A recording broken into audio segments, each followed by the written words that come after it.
दिनैनि जा जों शुटिं खालामनो आखायाव लादों बे शुटिं बर' सावथुननि मुङानो जाबाय थैस' थांस' बे थैस' थांस'खौ दिनैनिफ्राय जोङो जागायसिगोन हिर' हिर'इन गासैबो दा बिथांमोननिसिम आंनि गोसो गोरबोनिफ्राय गोजोन हामलायनाय आरो खुलुमनायखौ बावहरग्रोबाय।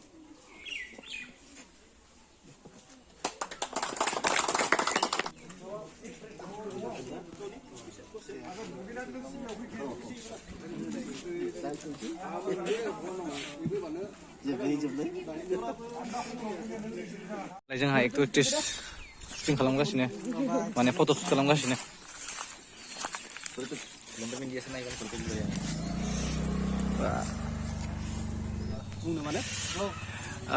बे गोदान फिल्मनि थाखाय बेसेबां एक्साइटेड आबाबो एक्साइटेड माने आङो अभार एक्साइटेड माने आर्टिस्टफ्रा सिनियर गोजा सासेबो गोदान आर्टिस्ट गैया नालाय खालामनानै मोजां नांगोन आरो हफ स्ट'रियाबो बिराद मोजां आसा खालामो मोजां जागोनखौ आसा खालामना दं आरोना ओमफ्राय जोंहानि नानियाबो टेलेन्टेडखा नुगोन एबार बोसोराव बहानि जायगा बले आङो राङापारा सनितपुर डिस्ट्रिक्टनि सारिबार होननाय जायगानिफ्राय फैदों मैयासो मोनफैदों ओमफ्राय आरो दिनै स्टार्ट खालामगोन होनना आखायाव लादों मा जायो नायनोसै ओमफ्राय जों आर्टिस्टफोराथ' गावनि बेस्टखौनो होखागोन आसा खालामो मुभिया बिराद मोजां जागोन नोंथांमोनाबो फसायगोन होनना आसा खालामबाय।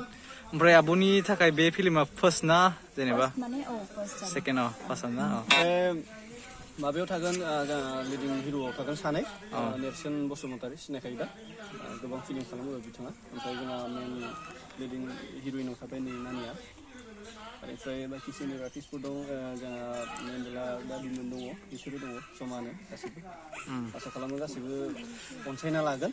फिल्मखौ सोर डिरेक्ट खालामोन? फिल्मखौ डिरेक्ट खालामग्राया प्रबिन गयारि। ओमफ्राय आरो दादिया बेसेबां माबा प्रिपेरेसन बेसेबां जेनेबा खालामनो थाखाय रेडि बेसेबां रेडि बेखौथ' आङो बुंना लाया बुंबाथाय दुगा होननाय जागोन स' नोंथांमोना मुभिखौ नायनानै मिन्थिगोन आरो ना माबायदि खालामो मायो दा प्रिपेरेसनखौ आं मोजां खालामना दोनदो नाजानोसै जेसेबां हायो खालामनो मोजांखौनो। ओमफ्राय एक्सन सिनफोर दं नामा? एक्सन दङ आदसा एसे एक्सनखौ जोङो एक्सट्रा माने बाजेट लानानै एक्सनखौ बांसिन गोसो होगोन माने बाजेट एसे बारा लानानै मोजां खालामनो नाजागोन। ओमफ्राय मेथाइआलाय मेथाइआ जेनेबा खैखानसो थागोन? मेथाइआ दोंथाम थागोन बेखौ जोङो आसामनि बाहेरायाव लागोन दोंनिखौ आसामनि बाहेरायाव लागोन आरो ओमफ्राय दोंसे ट्रेजेडि बेखौ लकेल जायो होमबा अल दा बेस्ट होबाय थेंक इउ दे जाबाय सिनेमाट'ग्राफार हिरक ज्योति दे